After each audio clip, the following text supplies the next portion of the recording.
यहाँ यहाँ हाईलाइट कर रहे हैं। ठीक है, जो जो चीज पढ़ा चुके हैं ऑलरेडी, ठीक है वो, और कुछ नया चीज बताएंगे। तो कंपनी एक्ट 2013 पढ़ रहे हैं। इसके पहले क्या चलता था? Companies act 1956। 2013 में द कंपनीज एक्ट 2013 में कितना सेक्शन है? 470 सेक्शन है और 7 शेड्यूल है। ठीक है, और ये पूरा का पूरा कितना में डिवाइड है? 29 चैप्टर में। बात समझ में? अब इस 29 चैप्टर के बारे में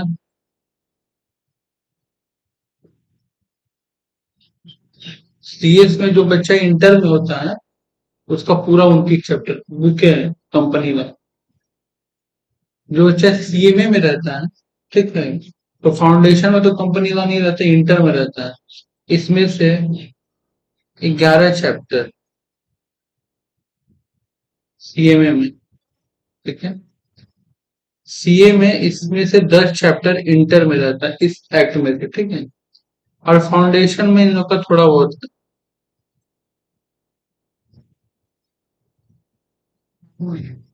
ये बात जो बताएं कि 470 सेक्शन में 29 चैप्टर है, 7 शेड्यूल है। ठीक है, ये आंसर लिखने के भी काम में आ सकता है और एमसीक्यू तुम लोग का पूछ सकता है। ठीक है, आगे।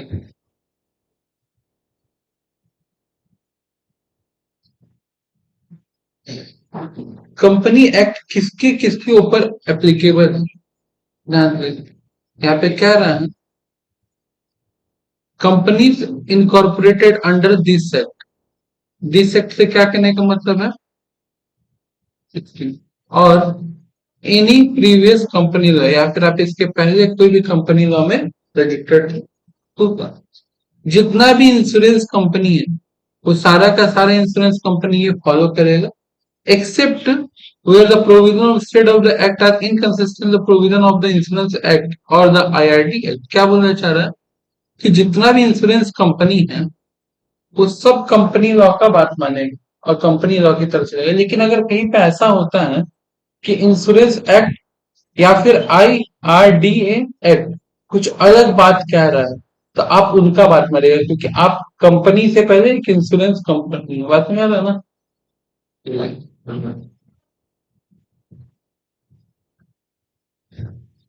बैंकिंग कंपनी,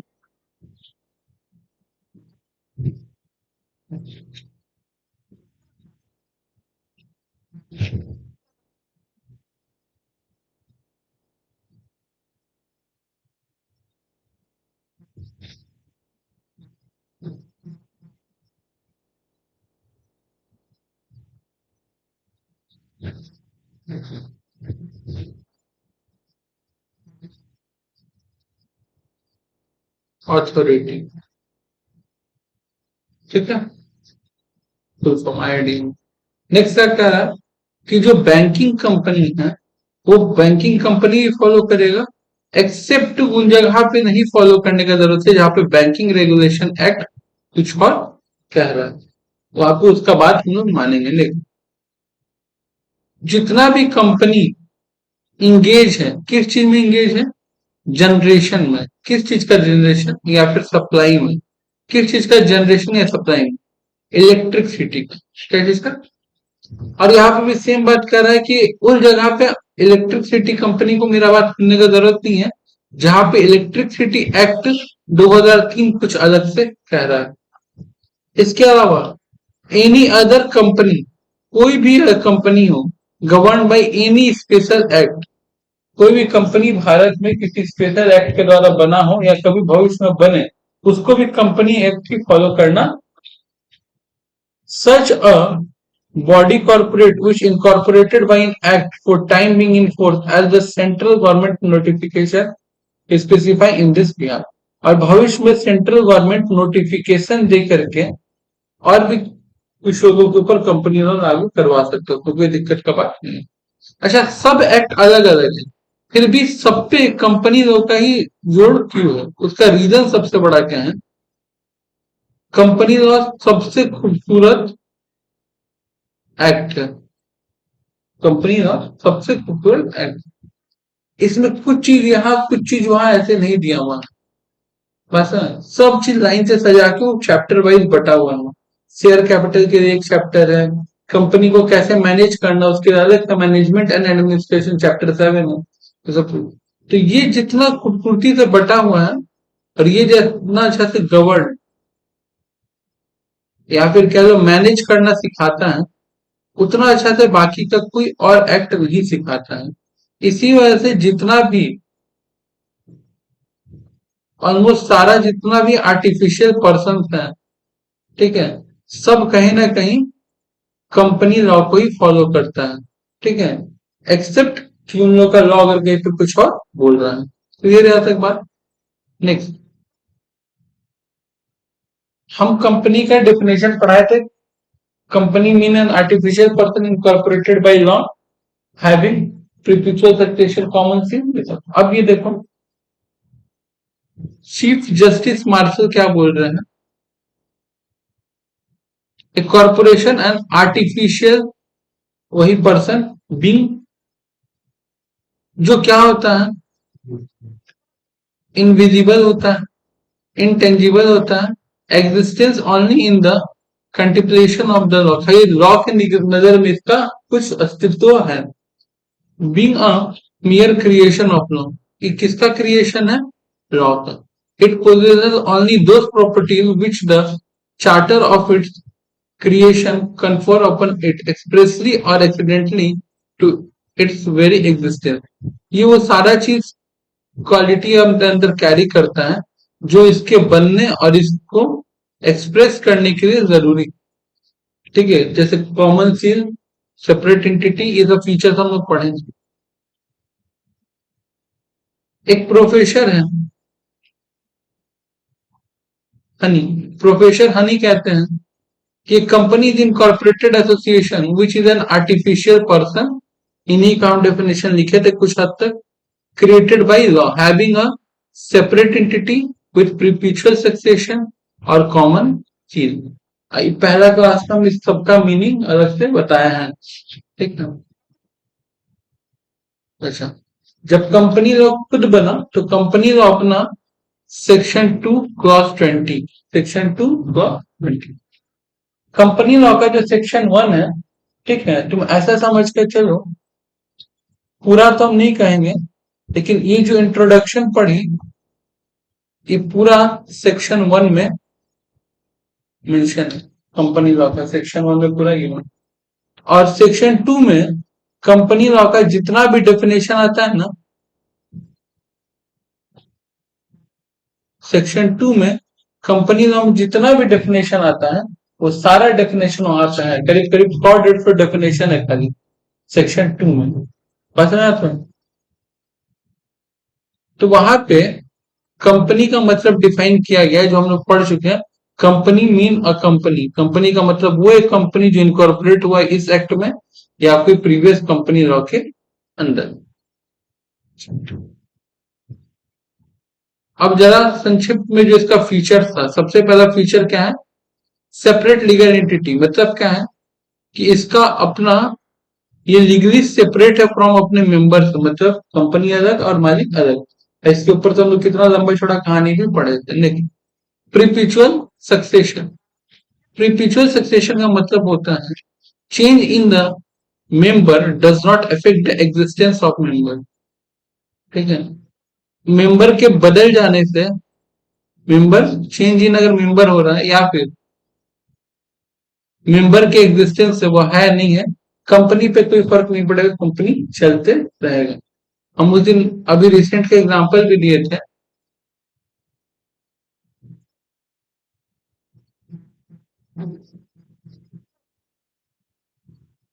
इनके बाद ऐसा थोड़ी है कि टाटा कंपनी नहीं चल रहा है, चल रहा है ना, टाटा एंसर्स लिमिटेड तो चल ही रहा है कंपनी की तरह। तो इसी को कहते हैं नेक्स्ट, लिमिटेड लाइबिलिटी। कंपनी का लाइबिलिटी जो रहता है, the liability of company is different, company का लाइबिलिटी डिफरेंट है और मेंबर का लाइबिलिटी डिफरेंट है। मतलब मेंबर कंपनी के लाइबिलिटी के लिए पूरा जिम्मेदार नहीं होगा, वो वही तक होगा एक्सटेंड टू जितना शेयर्स उसके पास है, शेयर होल्ड, और या तो जितना का वो गारंटी दिया होगा। बस हो गया। आगे क्या कह रहा है, आर्टिफिशियल पर्सन का मतलब क्या है, company can act human agency only, और कंपनी कैन कॉन्ट्रैक्ट, ये इंपॉर्टेंट लेने की, कंपनी कॉन्ट्रैक्ट कर सकता है, केस कर सकता है, उस पर केस हो सकता है उसके नाम पे। बस समझ। एग्जाम्पल, आज अगर हमको मैगी खाने से कोई प्रॉब्लम होगा तो हम उसके ओनर पे केस थोड़ी करेंगे, हम किस पे केस करेंगे, कंपनी पे, कंपनी का नाम जो कि नेस्ले है, तो उस पे केस करेंगे। ठीक है। अच्छा, अब इसी चीज को यहाँ पे पूरा एक्सप्लेन करके रखा हुआ है। ठीक है।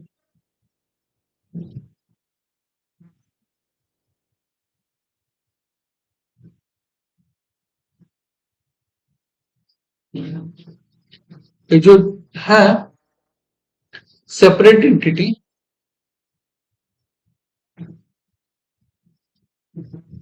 perpetual succession,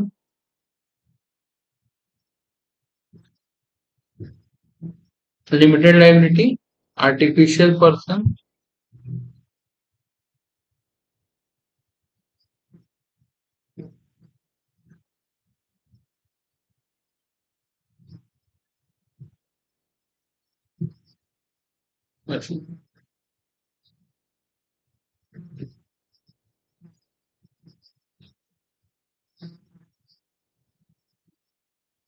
सेपरेट एंटिटी में सब बात जैसे लिखा हुआ वही लिखा हुआ है। बस इसको जरा देखो क्या बोला, member does not even have an insurable interest in the property of company.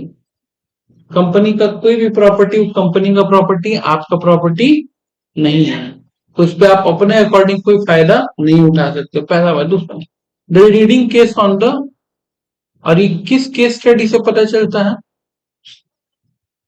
कोई दिक्कत, ठीक है। लॉ में सारा केस स्टडी हम एक जगह रोक के रखे हैं, सब एक ही संग डिस्कस करना है हम लोग को, ठीक है। हाँ, नेक्स्ट, प्रीपेचुअल सक्सेशन में यहाँ पे एक एग्जांपल दिया है, उस पे ना, many company in India exist more over 100 year, बहुत सारे इंडिया में कंपनी जो 100 साल से, this is possible only due to the fact the company has perpetual succession, क्योंकि कंपनी का मालिक लोग का तो उम्र 100 साल है नहीं, और वो पैदा होते ही ना कंपनी खुला है। There was a company has a 7 member, all of them died in aircraft, भले एक कंपनी में 7 मेंबर हो, 7 मेंबर ऐसे पब्लिक कंपनी में होता है, और सारे का सारा लोग एयरक्राफ्ट में मर गए, ठीक है। Despite this the company still exist, इसके बाद भी कंपनी चलेगा। ये कोई पार्टनरशिप बिजनेस नहीं है कि जो मालिक के मरने से बिजनेस बंद हो जाए, कोई दिक्कत। आगे देखो, लिमिटेड लाइबिलिटी,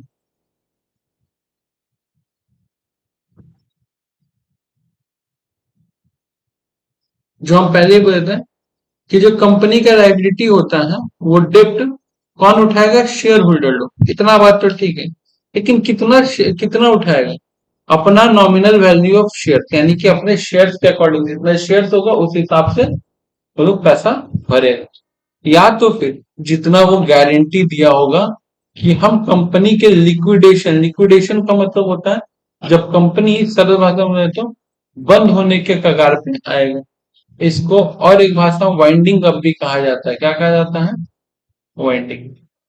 ये दिक्कत है आता है। आगे क्या कर रहा है, how ever if the unlimited company the liability of member is unlimited, आज के टाइम पहले बताया था अनलिमिटेड कंपनी बहुत कम है, कहीं नहीं, ठीक है। तो अनलिमिटेड कंपनी एकमात्र ऐसा कंपनी है जिसका लाइबिलिटी उसके मेंबर्स का क्या होगा, अनलिमिटेड, कोई दिक्कत। अच्छा, आर्टिफिशियल पर्सन होने का मतलब हम लोग छोटा में पढ़े थे कि केस कर सकते हैं, केस हो सकता है, और जितना काम हम लोग करते हैं नॉर्मल ह्यूमन भी वो सब कर सकता है। इसमें पॉइंट नंबर 2 देखो, the company being a separate entity can own property, खुद का संपत्ति हो सकता है, बैंक अकाउंट हो सकता है, लोन ले सकता है, लाइबिलिटी क्रिएट कर सकता है, कॉन्ट्रैक्ट में एंटर हो सकता है। ठीक है। Even the member can contract with company, acquire the right against it और inquire the liability to it, it can sue and एक केस भी कर सकता है, इस पे केस भी हो सकता है इसी के नाम पे। ठीक है।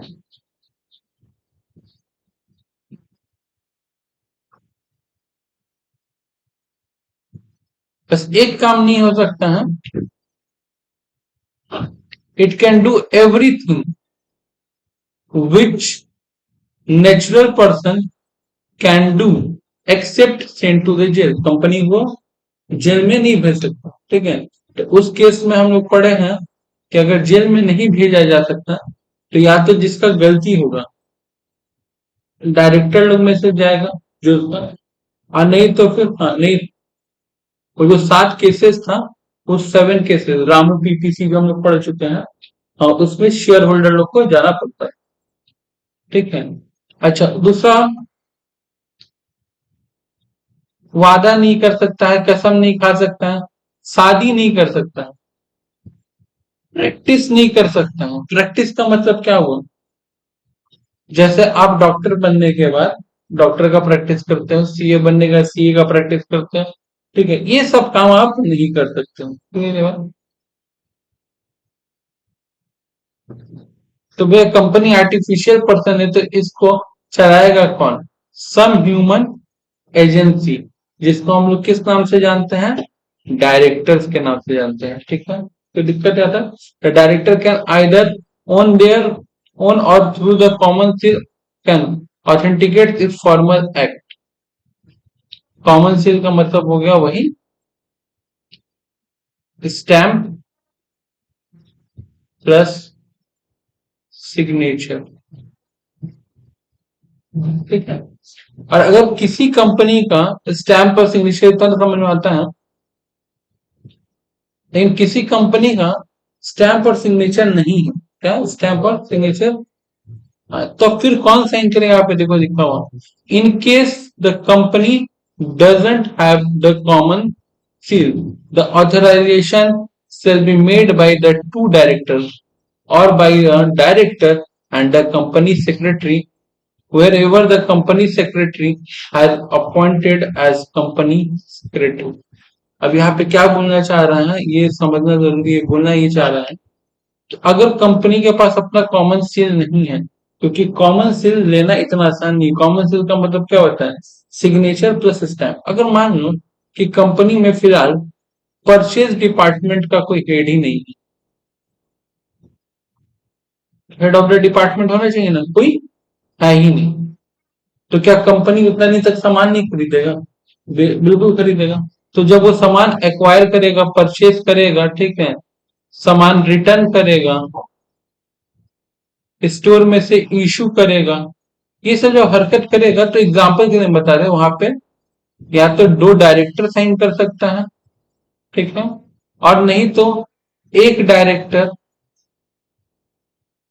और एक सीएस। लेकिन यहाँ पे कह रहा है कि वो सीएस जो आपकी कंपनी में अपॉइंटेड हो, क्या हो? अब जब तुम सीएस के बारे में पढ़ोगे तो तुमको पता चलेगा कि हर कंपनी को सीएस रखने का जरूरत नहीं है।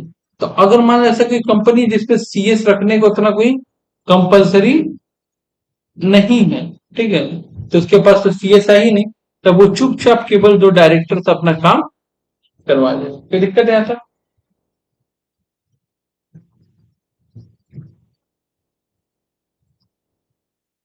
हाँ, ये चीज हम लोग पढ़ चुके हैं पूरा। कॉर्पोरेट बिल क्या होता है? ठीक है। Corporate veil refer to a legal concept where by the company, जहां पे हम लोग कंपनी को identified separately from the member, उसके मेंबर से अलग मानते हैं। ठीक है। The term corporate will refer the concept that the member of company are shielded from the liability and connected to the company's action. If they incurred any debt or contravened any law, the corporate will concept implies the member should not be liable। कि corporate bill क्या करता है? Members को बचाता है कि अगर company कोई भी गलती करता है, ठीक है, कोई भी कॉन्ट्रावेंशन या कोई भी कर्ज लेता है, कॉन्ट्रावेंशन ऑफ एनी लॉ, मतलब किसी भी कानून का उल्लंघन करता है, कुछ भी करता है, तो कॉर्पोरेट बिल एक प्रोटेक्शन की तरह आकर के उसके मालिक को सेव करता है और ये बात याद दिलाता है कि यहाँ पे कॉर्पोरेट बिल है, मालिक अलग है और कंपनी अलग है। लेकिन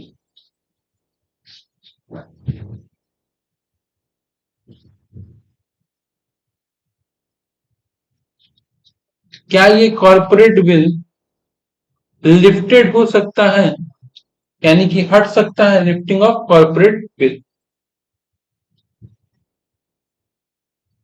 तो यहाँ पे तुमको फॉलोइंग केसेस दिया हुआ है और हम तुम लोग को केसेस बताए थे। RAMUPPC, ठीक है।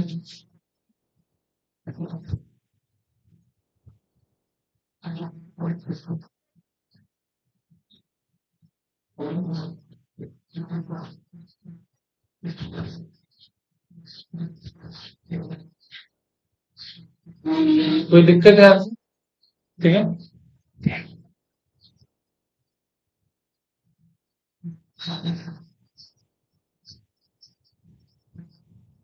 अच्छा, अब आता है क्लासेस ऑफ कंपनी।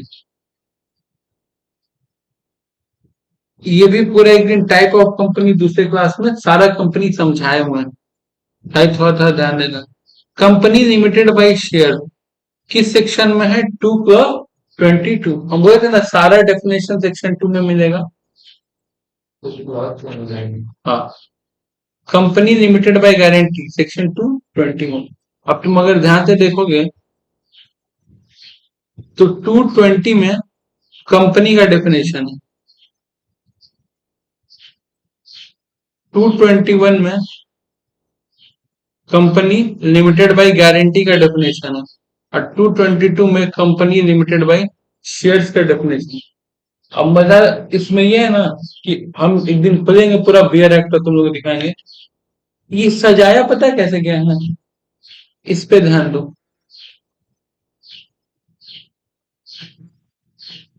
तो जब तुम डेफिनेशन पढ़ोगे ना, पूरा ए से डेफिनेशन एक जगह है, बी से डेफिनेशन एक जगह है, सी से डेफिनेशन एक जगह है। अब इसमें लड़ाई होगा कि सी में तो सब में तो कंपनी कंपनी है, तो इसका नेक्स्ट वर्ड, इसका तो कोई नेक्स्ट वर्ड है ही नहीं। इसमें क्या है? लिमिटेड है, इसमें लिमिटेड है।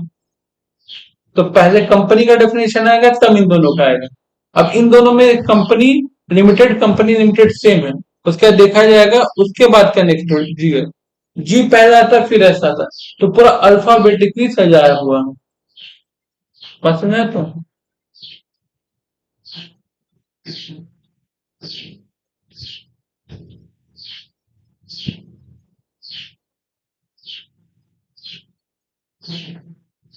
एकदम लास्ट में तुमको देखने को मिलता है अनलिमिटेड कंपनी सेक्शन 292, क्योंकि तुम एबीसीडी में देखो यू बहुत एंड में आता है, ठीक है। अनलिमिटेड कंपनी के बारे में सारा इंपॉर्टेंट पॉइंट यहाँ पे है। क्या है? एक ऐसा कंपनी जिसका लाइबिलिटी बहुत ज्यादा होगा, तो पहला पॉइंट वही है, no limit on the liability of member, unlimited liability होगा। The liability ceases on he ceases to be a member, आपके ऊपर लाइबिलिटी तब से लगना स्टार्ट हो जाएगा जिस दिन से आप कंपनी के मेंबर बन गए। Liability is not unlimited till the time the company. अच्छा, ये कब आपके ऊपर लाइबिलिटी अनलिमिटेड का प्रमाण पत्र लगेगा, आपको लाके देना पड़ेगा जब कंपनी वाइंडिंग अप होगा। बस मैं कहता हूँ, अब इस चीज को जरा ध्यान दो। कंपनी को 100 करोड़ का झटका लग गया और कंपनी बंद हो रहा है, तो मालिक को तो 100 करोड़ रुपया ला के देना होगा। लेकिन अगर कंपनी बंद नहीं हो रहा, तो 100 करोड़ पहले कंपनी ही चुका है, मालिक को अपने पास से लाके देना नहीं, ठीक है। Limited of each member extend to the amount of the company debt and liability, however he can claim the contribution from the other member. बाकी के अदर मेंबर से कंट्रीब्यूशन ले सकता है जब कंपनी बंद होता है। अच्छा, यहाँ पे अनलिमिटेड कंपनी था। सेक्शन नंबर 2/62 में ओपीसी को डिफाइन किया गया है। एक ऐसा कंपनी जो लाइफ में फर्स्ट टाइम 2013 में इंट्रोड्यूस हुआ था। ठीक है। किस व्यू से कि प्रोप्राइटरशिप बिजनेस को हम लोग कंपनी में कन्वर्ट कर सकें ओपीसी के नाम पे। तो ओपीसी के लिए पूरा अलग से एक रूल बुक बना था। क्या है वो रूल, एक एक करके यहाँ पे हम जो बात बोले वो तुमको मिल जाएगा कि one person company has introduce to encourage the entrepreneurship and corporatization of the business. OPC differ from sole proprietor concern. OPC और sole proprietor अलग है। The OPC is a separate legal entity. OPC का क्या होता है? Separate legal entity होता है। Limited liability होता है उनके मेंबर का। In case of sole proprietor the liability of owner is not restricted, यानी कि लाइबिलिटी क्या होता है? अनलिमिटेड होता है। तो वही सोल प्रोपराइटर बिजनेस को एक अच्छा रूप देने के लिए ओपीसी का कंसेप्ट लेकर के आया गया है। और पहली बार कब लेकर के आया गया था? कंपनी एक्ट 2013 में। अच्छा, ओपीसी का सिग्निफिकेंट पॉइंट क्या क्या है? एक ही मेंबर होना चाहिए। लास्ट दिन जो क्लास करवाए थे तो उसमें हमें कहानी सुनाए थे, पापा लिमिटेड और बेटा लिमिटेड होगा। पापा ओपीसी लिमिटेड, बेटा ओपीसी लिमिटेड। तो मेंबर एक ही रह सकता है। कोई लिमिट नहीं है कि आपको कितना कैपिटल लगाना है, मतलब जितना चाहो उतना लगा सकते हो, 1 रुपया, 1 करोड़ रुपए, जो भी आपके पास। Next, the OPC shall indicate the name of the other person who shall in the event of the subscriber death. किसी एक इंसान का नाम आपको देना पड़ेगा जो कंपनी का एक पर्सन मेंबर अगर वो डेथ हो जाता है या वो इनकैपेसिटी में चले जाता है। इनकैपेसिटी का मतलब एक तरह समझो, अगर मान लो पागल हो जाता है, अनसाउंड माइंड हो जाता है, या हैंडीकैप हो जाता है, या कोमा में चला जाता है, ऐसा कोई भी इंसिडेंट हो जाता है, तो वो इंसान तुरंत उसके जगह पे आ पाए। तो इस अदर पर्सन को हम लोग नॉमिनी बोलते हैं। क्या बोलते हैं? ठीक है। The other person name is given in the memorandum. कहाँ पे देना पड़ेगा? और हम कल बताए भी थे ये बात कि आमतौर पे मेमोरेंडम में 5 पॉइंट होता है। मेमोरेंडम का मतलब हो गया एमओए में 5 पॉइंट होता है, बट एक पॉइंट ऐड हो जाता है ओपीसी के लिए, और वो पॉइंट है नॉमिनी वाला। ठीक है, बताया था। आगे क्या था कि अच्छा, हम उठ के किसी को भी बोल देंगे कि मेरा नॉमिनी ये है, मेरा नॉमिनी वो है, ऐसा नहीं चलेगा। आपको क्या करना पड़ेगा? जो नॉमिनी है उसका रिटर्न कंसेंट लेना पड़ेगा। कंसेंट मतलब होता है उससे आपको कबूल करवाना पड़ेगा, एक्सेप्ट करवाना पड़ेगा कि हाँ वो भी नॉमिनी बनना चाहता है और वो नॉमिनी है। बस समझा तो। अच्छा, एक्सेप्ट करवाएंगे कहाँ पे? एक फॉर्म आता है, उस फॉर्म में नॉमिनी का एक्सेप्टेंस होता है, और वो फॉर्म भर करके हमको किसके पास जमा करना पड़ता है? रजिस्ट्रार ऑफ कंपनी के पास। जिस वक्त हम लोग का कंपनी क्या होता है? इनकॉर्पोरेट, यानी कि जब सरल भाषा में हम लोग कंपनी नया नया खोलते हैं, अगर ओपीसी खोल रहे हैं, या फिर कंपनी को ऐसा समझो जब हम लोग स्टेब्लिश करते हैं तब। अब यहाँ पे आरओसी नया वर्ड है और इनकॉर्पोरेशन नया वर्ड है। बस समझा तो। इनकॉर्पोरेशन का मतलब समझो कंपनी से ओपन होता है। ठीक है। हम तुमको पूरा प्रोसेस बताएंगे कि कंपनी ओपन कैसे होता है। और the company along with E memorandum और ई आर्टिकल्स। ये ई मेमोरेंडम, ई आर्टिकल्स क्या है? 3 तरह का एमओए होता है और 3 तरह का एओए होता है। ई मेमोरेंडम आर्टिकल्स का मतलब क्या है कि बना बनाया मेमोरेंडम पड़ा रहेगा, आपको उसको उठा करके बस सबमिट कर देना है जिस वक्त आप कंपनी लॉ बना रहे हैं। ठीक है। अब 1 मिनट हमको टाइम दो, एक चीज।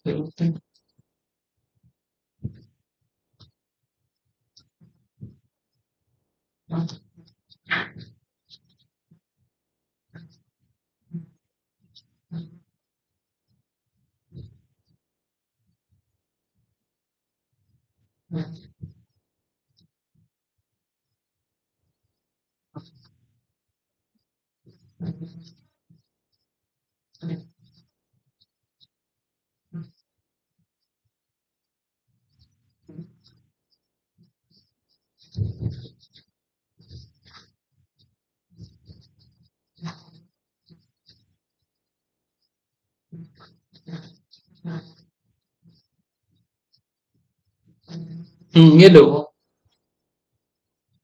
ये जो भी लिस्ट है इन सबको हम लोग कहेंगे EMOA। क्या है ये?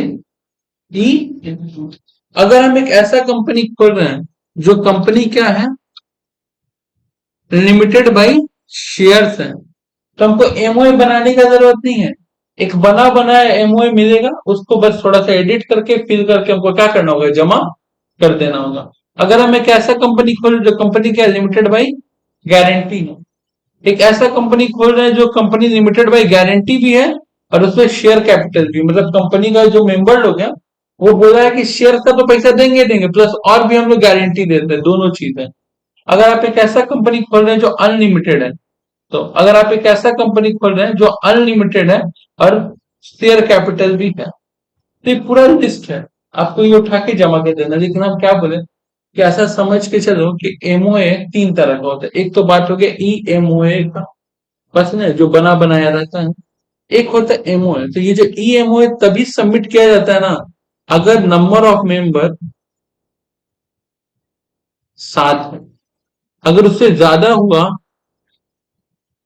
ठीक है, 7 और लेस लिखते हैं, अगर उससे ज्यादा हुआ तो आपको एक अलग से पूरा एमओए बनाना पड़ता है और उस पर सब सिग्नेचर करेगा तब जमा करना पड़ता है, बस ना। तो ये होता है ई एमओए और ई एओए का कहानी, कि एक बना बनाया एमओए और एओए है, ठीक है।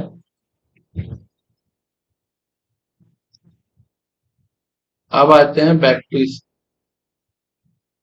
जहाँ पे हम लोग थे।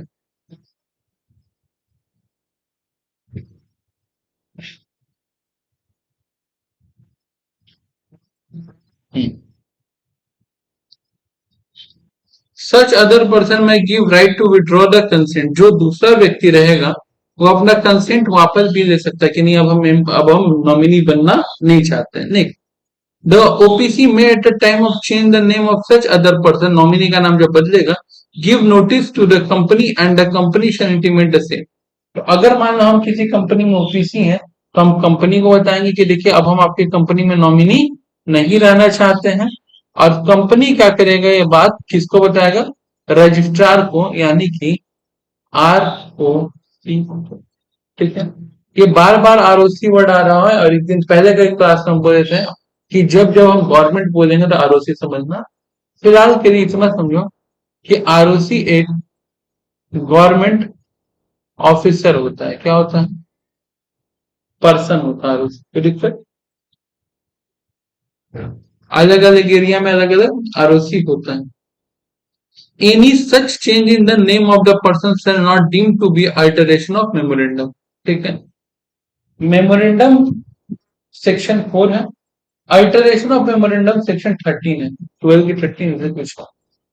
तो नॉमिनी का नाम बार बार चेंज होगा, तो कहा जाता है कि जब जब एमओए में कुछ भी चेंज होगा, आपको अल्टरेशन वाला सेक्शन भी फॉलो करना पड़ेगा।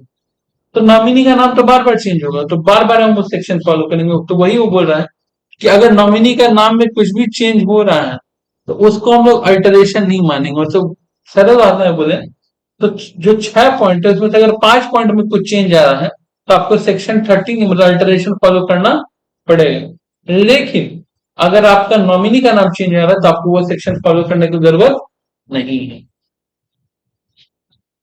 अच्छा, केवल और केवल नेचुरल पर्सन बन सकता है। कौन बन सकता है? देखो क्या डिफरेंस है ये समझो। ये कंपनी है ए लिमिटेड का है और इसके 2 शेयर होल्डर है। कौन है? और इसके जो 2 शेयर होल्डर है वो शेयर होल्डर है बी लिमिटेड और सी लिमिटेड, यानी कि बी और सी लिमिटेड मिलकर एक नया कंपनी खोल दिया है, हाँ या ना। लेकिन अगर ये ए ओपीसी रहता ना तो इसको अकेला बी लिमिटेड नहीं खोल सकता, इसको मिस्टर बी खोल सकता है। यानी कि प्राइवेट कंपनी हो, पब्लिक कंपनी हो, ये आर्टिफिशियल पर्सन भी खोलता है, बात समझा। तो लेकिन अगर एक ओपीसी हो तो उसको केवल और केवल नेचुरल पर्सन ही ओपन कर सकता है, और भी वो नेचुरल पर्सन जो इंडिया का क्या हो, सिटीजन हो, और इंडिया में 120 दिन कम से कम रहा हो। कल बहुत अच्छा सा हम ये प्रिसीडिंग शब्द का मतलब समझाते हैं कि तुरंत इमीडिएट प्रिसीडिंग फाइनेंशियल ईयर, अभी तुरंत का जो फाइनेंशियल ईयर बीता है। तो अगर अभी का हम बात कर रहे हैं कि अभी हमको किसी इंसान के लिए ओपीसी खोलना है, तो कब देखेंगे कि वो सिटीजन था या नहीं था? जो अभी साल गया है, मार्च अभी खत्म है, पता है, तो 24 25 गया ना, बस है 24 25। shall eligible to incorporate the OPC, sole member of OPC. No person shall be eligible to incorporate more than one OPC. क्या ये भी पता है? पापा ओपीसी और बेटा ओपीसी में एक आदमी एक ही ओपीसी खोल सकता है, से ज्यादा। Become the nominee not more than one. ठीक है। Next, no minor shall become the member और नॉमिनी। यहाँ पे माइनर ना नॉमिनी बन सकता है ना मेंबर बन सकता है ओपीसी, और can hold a share with the beneficiary interest. हाँ, ये हो सकता है कि उसके बदले कोई बेनिफिशियरी इंटरेस्ट हो। मतलब क्या है कि मान लो कि हम माइनर है, मेरे पिताजी कंपनी खोले, उसमें नॉमिनी हम है, सब कुछ ठीक है, लेकिन हम तो अभी 18 साल से कम के एज के हैं। तो फिलहाल मेरा कोई केयर टेकर होगा, तो मान लो मम्मी बन गया, कोई बन गया, वो बेनिफिशियरी इंटरेस्ट कि नाम मम्मी का दिख रहा है, लेकिन उसके पीछे बेनिफिट किसको मिलेगा? हम। ओपीसी कभी भी सेक्शन 8 कंपनी नहीं खोल सकता है, यानी कि वही चैरिटी वाला कंपनी, चैरिटेबल कंपनी बोल लो या फिर एनपीओ बोल लो, नॉन प्रॉफिट ऑर्गेनाइजेशन नहीं खोल सकता है। इसके अलावा हाँ, अगर उसको खोलना भी है तो उसको अपना आपको कन्वर्ट करवाना पड़ेगा प्राइवेट या तो पब्लिक कंपनी। ओपीसी से उसको क्या बनना पड़ेगा? प्राइवेट, नहीं तो पब्लिक कंपनी। तो प्राइवेट कंपनी अगर बनना चाहेगा तो इसको एक और मेंबर लाना पड़ेगा, और पब्लिक कंपनी बनना चाहेगा तो 6 मेंबर हो, क्योंकि एक तो वो खुद ही रहेगा। Such a company can not carry NBFC, non banking financial investment activities नहीं कर सकता। यानी कि आप एक ओपीसी खोल के, जैसे मुथूट फाइनेंस है, बंधन अभी बैंक हो गया, पहले बैंक नहीं था, वैसा सब हरकत नहीं कर सकता है। Including the investment in security of any body corporate. ये पूरा ओपीसी के बारे में। तो दिक्कत है यहां तक। नेक्स्ट,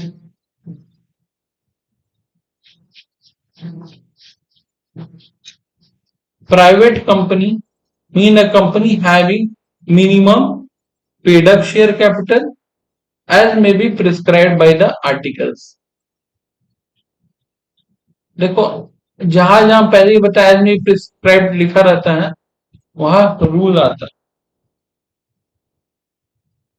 क्या आता है? रूल आता है।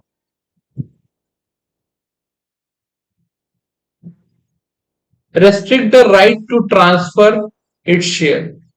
प्राइवेट कंपनी अपना शेयर इतना आसानी से ट्रांसफर नहीं कर सकता, और ये बात हम लोग को पता है कि प्राइवेट कंपनी का शेयर शेयर मार्केट में नहीं मिलता है। क्लियर है बात? दूसरा, except in case of one person or company, limit the number of member is 200। देखो, ओपीसी के भी नाम के पीछे प्राइवेट लिमिटेड लगता है, तो वो भी एक तरह से प्राइवेट कंपनी में, और प्राइवेट कंपनी उन लोग को भी कहते हैं जिसके नाम की वजह से प्राइवेट कंपनी में। तो ओपीसी में केवल एक मेंबर होगा, और ऐसे ज्यादा से ज्यादा किसी प्राइवेट कंपनी में आप कितना मेंबर बना सकते हो? दो। कोई दिक्कत? तो ये भी हम बताए थे कि मिनिमम नंबर ऑफ मेंबर दो से लेके 200 हो सकता है। प्रोवाइडेड बाय द टू और मोर पर्सन होल्ड वन और मोर share in a company jointly for the purpose of this clause treated the single member. अगर मान लो कि दो आदमी सेम शेयर होल्ड कर रहा है, तो उसको हम लोग एक ही आदमी मानेंगे। क्या मानेंगे? अगर हम और मेरे पापा और मेरी मम्मी मिलकर किसी कंपनी का शेयर ज्वाइंटली खरीद रहे हैं, तो है तो दो आदमी, इन एक ही शेयर खरीद रहे हैं, मतलब सेम शेयर खरीद रहे हैं, अलग अलग नहीं खरीद रहे हैं। मतलब 500 शेयर खरीद रहे हैं, तो ऐसा नहीं कि 250 पापा का 250 मम्मी का। वो 500 में 500 पापा का भी है और 500 शेयर मम्मी का भी है, एक ही। तो उन लोग को एक मेंबर काउंट किया जाएगा। कितना मेंबर काउंट किया जाएगा? एक मेंबर का काउंट किया जाएगा। तो कहने का मतलब ये है कि इस तरह से देखो तो टोटल 400 आदमी हो सकता है अगर जॉइंटली खरीदे तो। बात समझे? तो इस तरह से बात कर रहे हैं। प्रोवाइडेड फर्दर अच्छा, और किसको काउंट नहीं करना है? अपने कंपनी के एम्प्लॉय को काउंट नहीं करना। आप एम्प्लॉय को भी शेयर देते हैं तो वो 200 में एम्प्लॉय काउंट नहीं होगा। हो सकता है 200 नंबर ऑफ शेयर होल्डर है प्लस 10-15 तो आप एम्प्लॉय भी रखते हैं, तो 200 पार कर जा रहा है ना, तो वो 15 तो काउंट नहीं होगा। प्लस अगर कोई formal employment of the company में रहा है, where the member of the company while in the employment and have the continue to the member after the, और कोई अगर ऐसा व्यक्ति है कि वो कंपनी में पहले से काम कर रहा है, अब वो रिटायर हो गया, फॉर्मल बन चुका, मतलब रिटायरमेंट कहते हैं, ठीक है, अब वो रिटायर हो चुका है और अभी भी कंपनी का शेयर रख रहा है, तो उसको भी उसमें काउंट नहीं किया जाएगा। अब फिर भी नहीं काउंट किया जाएगा, ठीक है। Shall not be included in the number of member, यहाँ पे लिख दिया ना इन दोनों को। आप एम्प्लॉय हैं या थे और आपके पास शेयर है या था, तो आपको कभी काउंट एज अ मेंबर उस 200 के लिस्ट में किया ही नहीं जाएगा। करेक्ट। दूसरा, आप पब्लिक इनविटेशन नहीं दे सकते हैं, मतलब सरल भाषा में बोला जाए तो आप शेयर मार्केट में जाके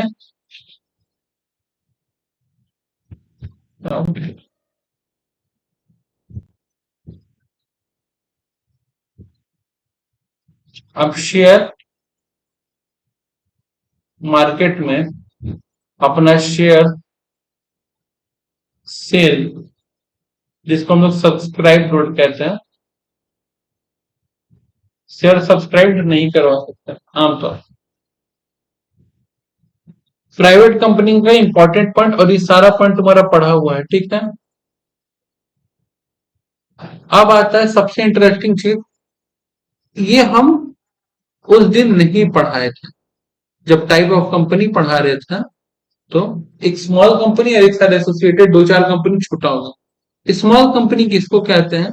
वो कंपनी जो कि section 2 subsection sorry section 2 clause 85 में डिस्क्राइब, जिसका पेड अप कैपिटल कितना हो 50 लाख से, और टर्न ओवर कितना हो as per the profit and loss account immediately preceding finance does not exceed 2, यानी वो कोई भी कंपनी इसका कैपिटल 50 लाख से कम हो और टर्न ओवर 200 करोड़ से कम हो, उसको हम लोग क्या बोलते हैं? Small company. लेकिन इसमें आगे जाके ट्विस्ट क्या है? एज में be prescribed which more than 10 crore rupees और सच हायर अमाउंट प्रिस्क्राइब्ड, ठीक है, not more then 100 crore rupees. मतलब इसको चेंज कर सकता है, कौन चेंज कर सकता है? सीजी। कौन चेंज कर सकता है? याद रखना, जहां जहां लॉ में प्रिस्क्राइब्ड वर्ड होता है, हम पहले ही बताए हैं, वहां वहां रूल बनता है, और रूल बनाने का पावर या तो सेंट्रल गवर्नमेंट के हाथ में होता है तो स्टेट गवर्नमेंट, डिपेंडिंग अपन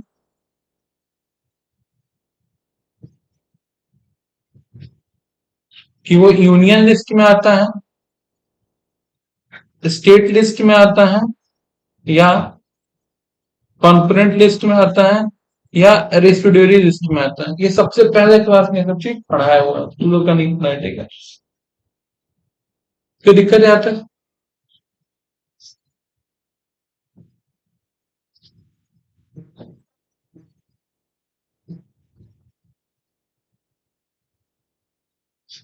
आपका अगर टर्नओवर और कैपिटल जितना बताया गया उतना है, आप स्मॉल कंपनी हो सकते हो, ठीक है। लेकिन एक चीज और चेक किया जाएगा, कहीं आप किसी के होल्डिंग या सब्सिडरी तो नहीं हो, आप अपने अंदर कोई कंपनी होल्ड करके रखे हो, या तो आप किसी के अंदर में होल्ड हो। करेक्ट है बात। दूसरा, कहीं आप सेक्शन 8 कंपनी तो नहीं हो, कहीं आप किसी स्पेशल एक्ट के द्वारा तो नहीं बने हो। अगर ये सारा केसेस रहा, अगर ये सारा केसेस रहा, तो भले ही आपका टर्नओवर और पेड अप शेयर कैपिटल कम हो, बट मतलब जो बताया गया 50 लाख और 200 करोड़, बट आपको नहीं माना जाएगा। क्लियर है? बस देखना पड़ेगा। हाँ मतलब सॉरी, 2 करोड़, हाँ 2 करोड़, ठीक है। हाँ, अब ध्यान से सुनना, ये इंपॉर्टेंट लाइन है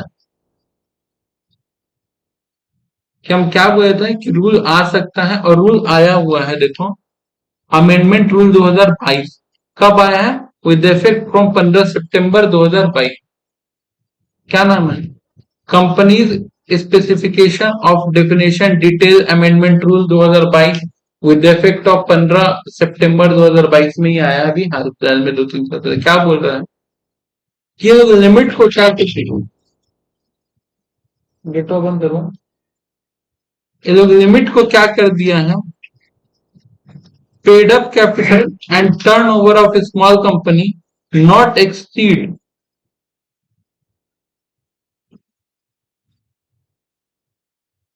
कितना कर दिया है?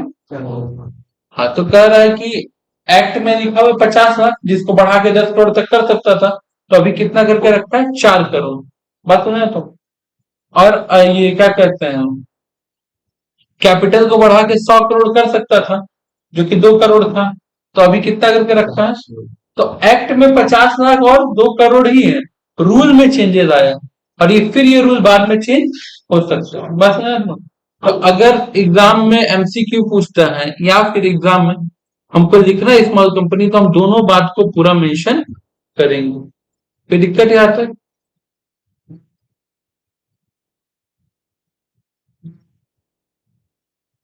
पब्लिक कंपनी किसको कहते हैं?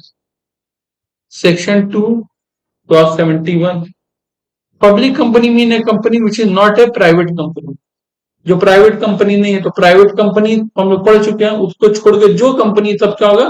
Public company. Minimum paid up capital जो आपको भविष्य में प्रिस्क्राइब किया जाएगा, प्रिस्क्राइब का मतलब बोल दिए, रूल आएगा, सेंट्रल गवर्नमेंट लेके आएगा। That A company which is subsidiary of the company not being a private company. बस इतना याद रखना है कि आप एक ऐसा कंपनी होने चाहिए जो किसी प्राइवेट कंपनी के सब्सिडरी ना, shall deem to be a public company for the purpose of the act where the subsidiary company continue to the private company in its article। Public company का significant point, minimum number of member 7, maximum number of member, subsidiary of public company is deemed to be a, अब मान लो एक company है ए limited, क्या है, और वो share खरीद के रखा है 51%, किस कंपनी का? ठीक है, वो खरीद के रखा है बी प्राइवेट लिमिटेड, किसका? तो ए लिमिटेड क्या हुआ? पब्लिक हुआ ना। तो अगर ए लिमिटेड पब्लिक है तो बी लिमिटेड को भी क्या माना जाएगा? कोई दिक्कत यहां तक? कोई दिक्कत? बी प्राइवेट लिमिटेड एक प्राइवेट कंपनी है, लेकिन उसका 51% शेयर कोई पब्लिक कंपनी खरीद के, पब्लिक कंपनी ने उसको 51 खरीद के रखा है, तो उसको भी हम लोग क्या मानेंगे? पब्लिक कंपनी होंगे। यहाँ पे देखो क्या लिख रहा है, subsidiary of a public company, किसी भी पब्लिक कंपनी का subsidiary is deem to be a public company, भले वो प्राइवेट हो कुछ भी हो, तो उसमें काउंट करेंगे, पब्लिक कंपनी में ही काउंट करेंगे। कोई दिक्कत है यहाँ तक? हाँ, कोई दिक्कत है यहाँ तक? कि यहाँ तक क्लियर? हम लोग नेक्स्ट चीज जब पढ़ेंगे इसके आगे पढ़ेंगे, ठीक है।